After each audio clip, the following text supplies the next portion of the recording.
In Israel, exit polls indicate that Prime Minister Benjamin Netanyahu holds a solid lead over his main rival in Monday's parliamentary election. But it also appears that his Likud party and its allies are likely to fall short of a parliamentary majority. Official results are expected later today. This is the night of a giant victory. Netanyahu is victorious. Until exit polls were announced, it wasn't clear whether his alliance of parties would get the most votes. His opponent, Benny Gantz, leader of the centrist alliance, did not concede defeat, but he didn't sound that upbeat. We saw the lowest campaign in the history of Israel, where many lies and slanders were spread against us and me personally.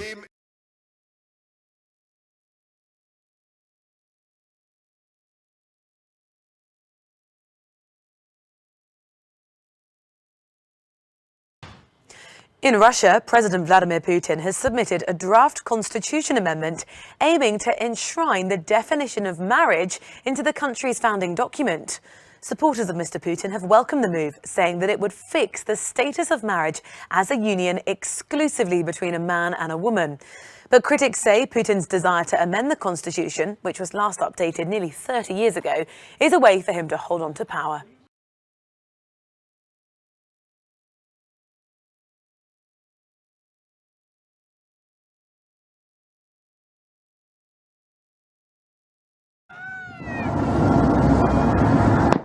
First, some warning shots.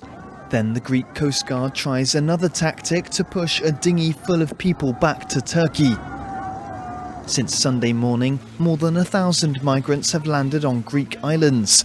And after Turkey lifted border restrictions on Thursday, more than 10,000 have reached the land borders with Greece and Bulgaria. President Erdogan wants the EU to take on more of a share of refugees. The number of those who've headed to Europe has reached hundreds of thousands. There will be more. Soon, this number will be in the millions.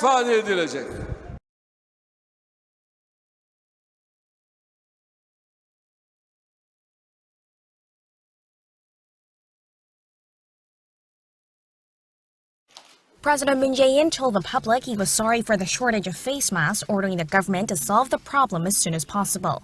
Speaking at a cabinet meeting on Tuesday, Moon called on officials to consider all measures to ensure the masks are supplied fairly. The government has started to supply designated retailers, but people are still finding it difficult to get them. The president also called on government agencies to operate 24/7, saying the country was at war against COVID-19.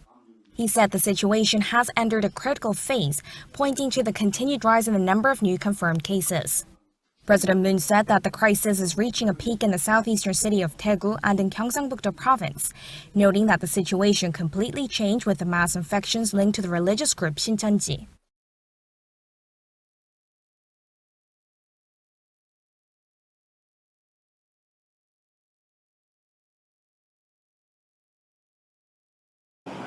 As the death toll rises in Washington state, today at this Seattle area nursing home where several patients died of the coronavirus, emergency teams were back.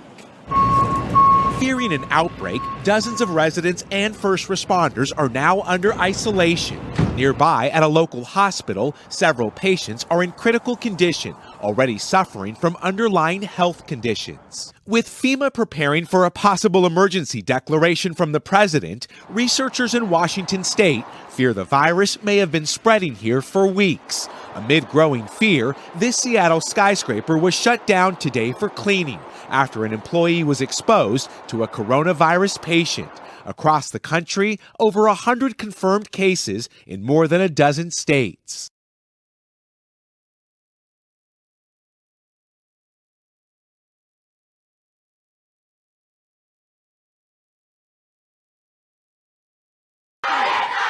Throughout the day, supporters and opponents of abortion faced off in front of Colombia's highest court.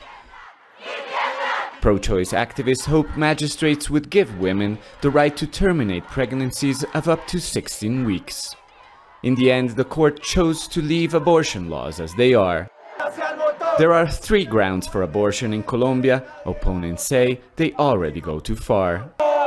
The latest debate rose from a case seeking a return to a total ban after the court allowed abortion in 3 instances in 2016, if the mother's life is at risk, if the fetus is malformed, or in case of rape. But even in these cases, many obstacles remain for women to access the procedure, especially if they're poor or live in rural areas.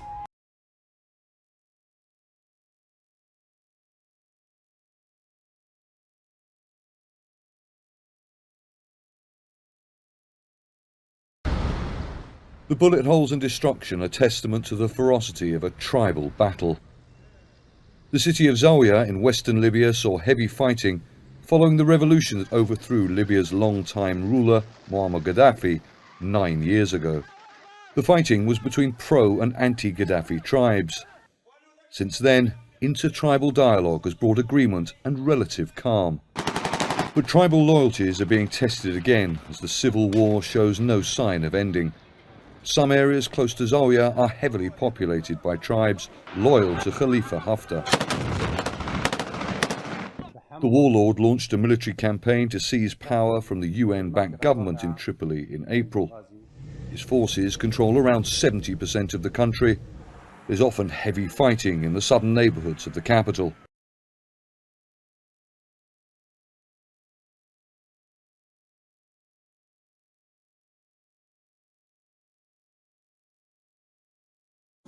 Afghanistan doesn't seem to see the light of peace anytime soon. The government of Afghanistan under Ashraf Ghani has made its position very clear on the Taliban prisoners issue.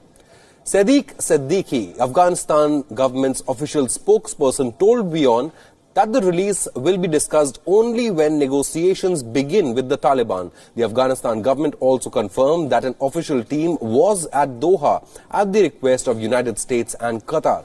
The government of Afghanistan also accused Taliban of misrepresenting the peace deal. Ashraf Ghani's office also acknowledged that a 6-member delegation team is now in Doha at the request of the United States and Qatar.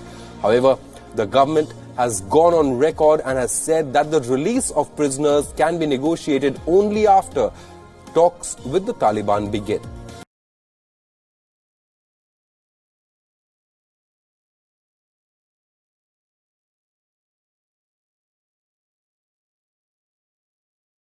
Forensic police have spent the day digging up 2 properties south of Sydney as part of an investigation into a religious cult. Tonight, the farms are crime scenes following allegations babies are buried there. A sprawling farm police suspect is hiding dark secrets. Are you scared of what police might find? With picks, shovels and machinery, long, thick grass is cleared as police dig for clues. They're searching for the bodies of babies at Razorback on Picton's outskirts and on a remote property at Biggar near Crookwell. What do you think police are going to find? Investigators are acting on allegations stillborn babies were buried at the 2 communes. Police uncovering 3 potential grave sites at Biggar. The properties are owned by religious group 12 Tribes, a sect with cafes and market stalls all over Sydney that discourages outside medical treatment even for pregnant women.